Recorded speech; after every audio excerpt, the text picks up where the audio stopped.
Selamat pagi anak-anak, selamat datang kembali di kelas 5 virtual.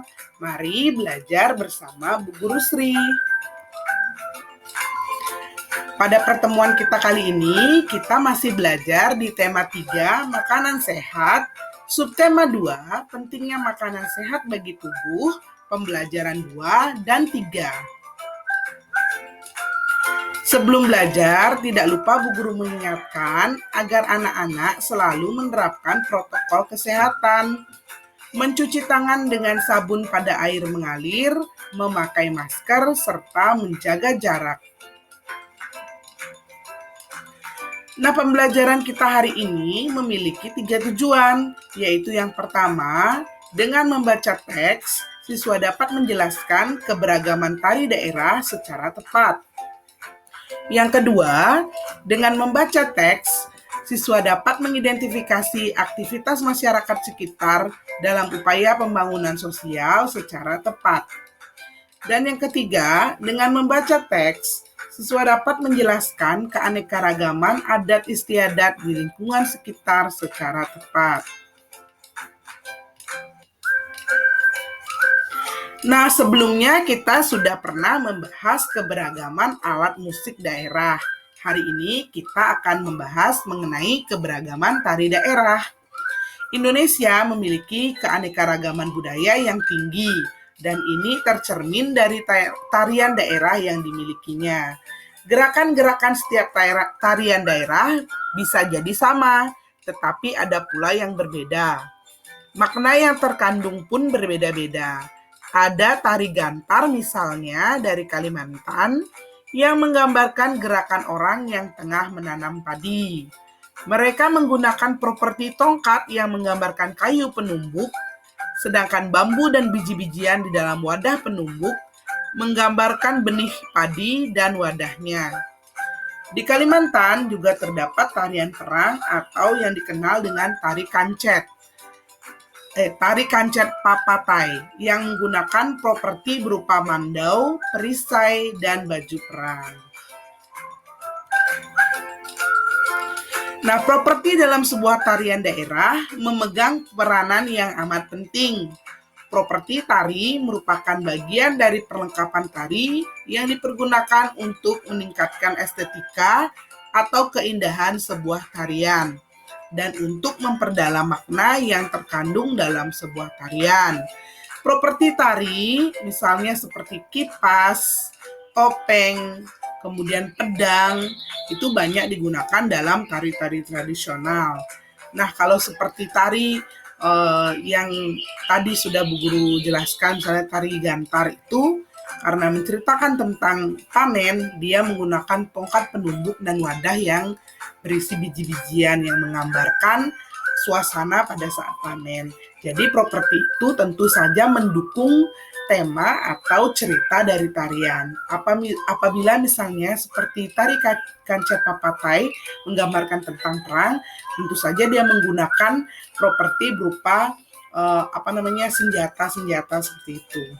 Nah, selanjutnya kita akan membahas beberapa contoh tarian tradisional yang ada di daerah-daerah yang ada di Indonesia beserta propertinya. Nah, yang pertama ada tari reog. Tari reog ini berasal dari daerah Ponorogo, Jawa Timur. Nah, properti tari dapat kalian lihat yaitu menggunakan topeng reog. Yang kedua ada tari kuda lumping. Tari ini juga berasal dari Ponorogo, Jawa Timur. Kemudian properti yang digunakan adalah jaran kepang atau kuda tiruan. Kemudian juga menggunakan cambuk. Selanjutnya ada tari jaipong. Tari jaipong berasal dari Jawa Barat. Properti tarinya yaitu sinjang, berupa celana panjang yang digunakan penari jaipong, kemudian akok, baju atasan penari jaipong berupa kebaya yang terdapat pernak-pernik dan ornamen, dan sampur, selendang yang diletakkan di leher para penari jaipong. Nah, tari baksa kembang merupakan tari yang berasal dari daerah Kalimantan Selatan. memiliki properti yaitu berupa mahkota gajah gemuling, halilipan, yaitu hiasan dari janur yang terdapat di rambut penari, kemudian terdapat roncean bunga kantil, kenanga, dan melati, kembang bogam. Kembang bogam adalah bunga yang dipegang oleh penari yang nantinya akan diberikan kepada tamu, karena tari baksa kembang ini sering digunakan untuk tari penyambutan tamu. Nah, tari baksa kembang juga memiliki properti berupa selendang atau sampur, kembang goyang, gelang, dan anting barumbai. Selanjutnya ada tari serampang 12. Tari serampang 12 berasal dari Sumatera Utara. Properti yang digunakan pada tarian ini adalah sapu tangan, kemudian penutup kepala, dan hiasan kepala. Tari merak berasal dari daerah Jawa Barat. Properti yang digunakan dalam tarian ini ada siger, garuda mungkur, sesuping, sayap, sampur, sabuk, dan apok. Nah, sedangkan tari topeng berasal dari Cirebon, Jawa Barat. Properti pada tarian ini yaitu topeng, sampur, selendang, mahkota, dan anting. Nah, masih banyak sekali tarian-tarian yang ada di wilayah Negara Kesatuan Republik Indonesia. Tidak bisa kita bahas satu persatu, kita hanya membahas beberapa contohnya saja. Di Provinsi Bali pun ada banyak sekali tarian-tarian tradisional yang tentunya juga menggunakan properti-properti yang mendukung dari tarian tersebut. Nah, anak-anak, pada saat penampilan tari biasanya banyak sekali orang yang menonton ya. Biasanya mereka berkumpul untuk menonton tarian. Misalnya kalau di Bali itu pada saat misalnya ada acara di pura, ada pertunjukan di Wantilan Banjarnya, orang-orang menonton tarian. Kemudian orang yang menonton tarian itu tentu saja orang-orang yang dari memiliki sifat yang berbeda-beda, keberagaman yang berbeda-beda dari tingkat pendidikan, tingkat ekonomi, mungkin juga dari kebiasaan-kebiasaan. Nah, selain pada saat menonton acara, keberagaman atau keramaian itu juga dapat kita temui di tempat-tempat umum seperti misalnya di pasar, kemudian di pantai, dan lain sebagainya. Nah, di pasar misalnya, contohnya seperti pada gambar ini. Begitu banyak orang di pasar dengan keberagaman yang berbeda-beda, memiliki tujuan yang berbeda-beda. Nah, sekarang ayo kita diskusikan bersama beberapa pertanyaan mengenai aktivitas yang ada di pasar ya. Masih ingatkah kamu bagaimana sayur dan buah dapat sampai ke rumah kita? Nah, pada pembelajaran sebelumnya kita sudah pernah membahas mengenai petani wortel ya, petani sayuran. Nah, petani sayuran itu menanam sayuran, kemudian menjualnya ke pasar dan akhirnya dibeli oleh mungkin ibu atau kakak kita, kemudian bisa sampai kita nikmati akhirnya di rumah kita ya. Kemudian aktivitas apa saja yang dapat ditemukan pada gambar? Tentu saja aktivitasnya adalah aktivitas jual beli.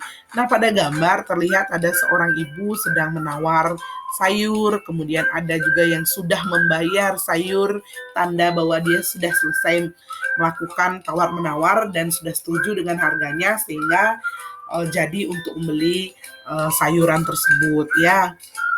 Siapa saja yang terlibat dalam kegiatan di pasar? Ya tentu saja ada penjual dan pembeli ya. Karena pasar itu sejatinya adalah tempat pertemuan antara penjual dan pembeli.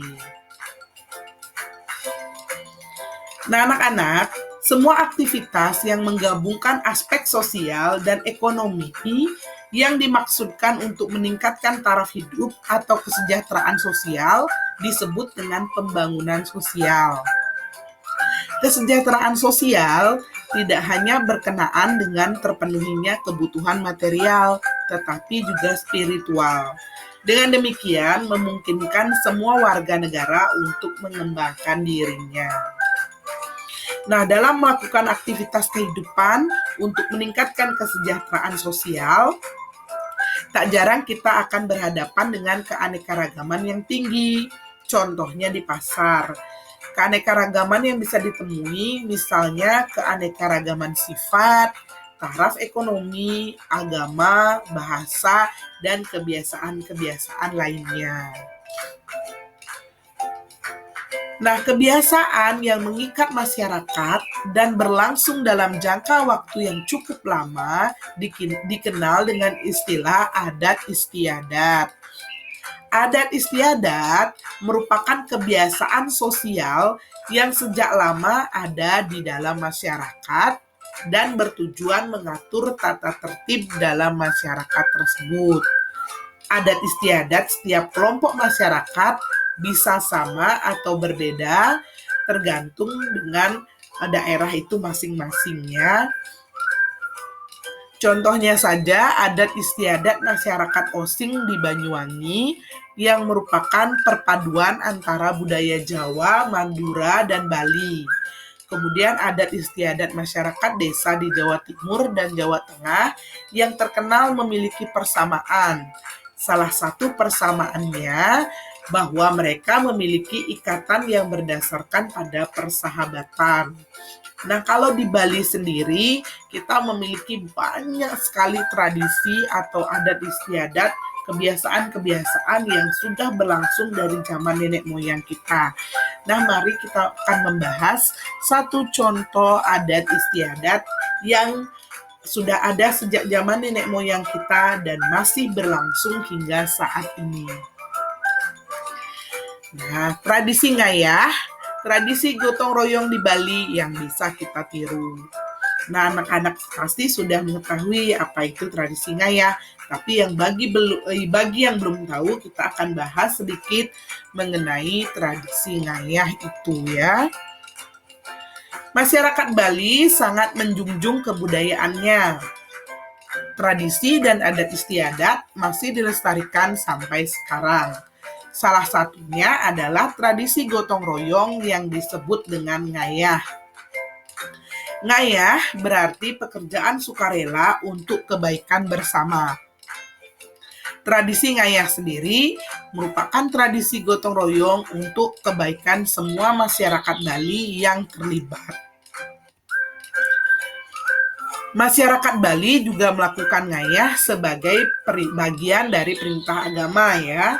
Jadi ngayah itu dilakukan untuk tolong-menolong, berbagi, dan bersosialisasi dengan sesama.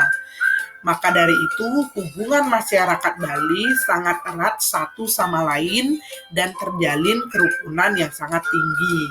Hubungan yang erat serta kerukunan tersebut membuat masyarakat dapat saling bekerja sama dan tradisi atau adat istiadat di Bali pun tetap lestari. Nah, terbukti ya bahwa adat ini tetap lestari karena tetap dijalankan atau tetap kita bisa temukan di masyarakat sampai saat ini. Misalnya, tradisi ngayah ini sering kita temui apabila ada acara-acara keagamaan besar seperti misalnya acara ngaben yang ngaben massal yang baru saja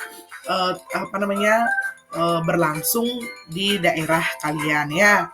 Nah, pada saat persiapan acara tersebut, baik ibu-ibu ataupun bapak-bapak ngayah untuk membantu persiapan acara ya.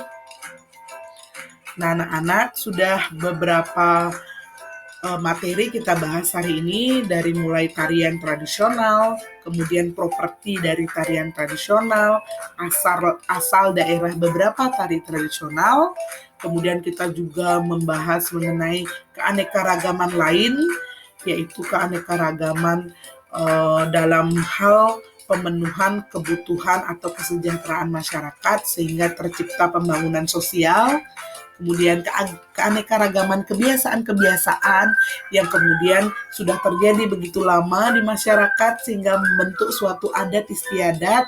Dan kemudian juga kita sudah membahas beberapa adat istiadat yang sudah turun-temurun ada di masyarakat, misalnya di daerah tadi Banyuwangi, kemudian Jawa Timur dan Jawa Tengah, serta yang kita bahas barusan mengenai adat istiadat di Pulau Bali, yaitu tradisi ngayah. Nah, untuk menajamkan pemahaman kalian mengenai materi yang telah kita bahas hari ini, kerjakanlah 4 soal evaluasi berikut ini. Yang pertama, sebutkan asal daerah dan properti yang digunakan pada tari Serampang 12. Pertanyaan kedua, sebutkan 2 tarian dari daerahmu dan sebutkan juga properti yang digunakan pada tarian tersebut. Pertanyaan ketiga, jelaskan yang dimaksud dengan pembangunan sosial, dan pertanyaan yang keempat, jelaskan apa yang dimaksud adat istiadat. Nah, kerjakan soal evaluasi ini di buku latihan kalian. Ibu tunggu jawabannya hingga pukul 6 sore. Wah, tidak terasa ya, kita sudah sampai di penghujung pertemuan kita kali ini. Terima kasih karena sudah menyimak video ini dengan baik. Sampai jumpa di video-video berikutnya. Tetap semangat sehat dan semangat belajar.